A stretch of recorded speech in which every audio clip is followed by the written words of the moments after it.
Today I want to introduce to you the two new type of AI models which are able to learn your consciousness, learning your thought process, or to be exact, learning the thought distribution of some humans. You can think of it as a Control-C, Control-V button, but for humans and for the consciousness. In order to make this more clear, I'm going to make a few examples. You've probably used ChatGPT for simple tasks like writing an email. And it will do the job. It will write a great email, which is probably not your style and sounds too AI. So you have to argue with it a little bit, like tell it to change this, change that. After a little bit of arguments with the chatbot, you can get your desired output out of it. So what if there was another AI model which knows you very well and knows how you think, knows what your style is when you're writing, and it could do all the arguments and give you a desired output right at the beginning, right? Or let's make another example. Let's say you're reading through some articles, or you're scrolling through your favorite social media app, or maybe you're just checking your emails and you have received a bunch of emails and you have to go through each one of those content. You have to consume each of those information for a long time in order to just get some small part of it which matters to you the most.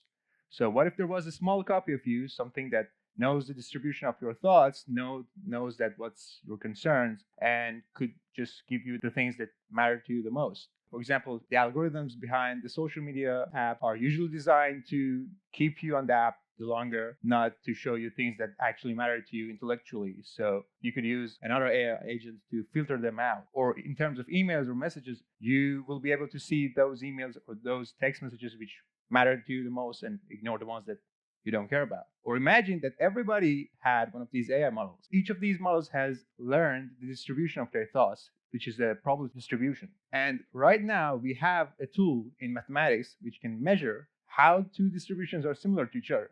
So before you even speak to somebody, you can know if they have similar thoughts to you, they're on the same wavelength with you or not. And this can actually revolutionize communication for good. How can we have something like that? How can we have an AI model which has learned your thought distribution and knows you very well? Let's create one together, a simple one, very briefly. First of all, we're going to use deep learning as a model. You can see a multi-layer perceptron here. You can see another one in the room, which is on my t-shirt. And in 2012, we had an AI revolution with deep learning. This paper came out in 2017, and it led to creation of ChatGPT, Microsoft Copilot, Claude, all of those wonderful LLMs. And this, which is called BERT, and also some tools similar to BERT, which are capable of getting a text input, like a sentence, and turning it into a vector, a bunch of numbers. So once you have such tool like that, you can turn text into, this is a non-trivial task, by the way, to turn text into some numbers, some meaningful vector. You can feed this vector into any AI model. So now we're going to use that tool to create a lot of data. We can go through my search history in Chrome, or we can just use my journals and take all of those and create a large data set made out of vectors. And we're going to call them embedding vectors. The next thing is to get all of these vectors in our large data set and feed them and train a diffusion model on them. What's a diffusion model, you ask? You can think of it as an AI model which can learn the distribution of some vectors. Right now, each one of my thoughts and concerns is a vector. So as you can see here, I have a spiral-looking data set on the 2D plane, so it's two-dimensional, and on the top row. And the diffusion model is going to add noise to this data set, and it's going to learn the reverse process. So on the lower row, you can see that it had restored the data set, almost the same spiral as the top row. And what can this diffusion model do? So there's like two tasks that we wanted to do, and it can do that. The first one is sampling. It can sample a new data from this distribution. So it can generate new thoughts, novel thoughts that I have not thought about, but I might think of them later. Or it could measure the likelihood of some new information. It can see how much does something align with my concerns. These were the tasks that we initially wanted it to do. And so congrats, we have made one. After you create something, after you create a product or you create an AI model, the very first thing that you have to ask yourself is how to scale this. This was a really simple example, but how can you scale this and make something much larger? What is the bottleneck of this? Right now, the bottleneck is data, because it's hard to capture a lot of data from somebody's thoughts. And in our example, we went through journals or like search histories on Chrome.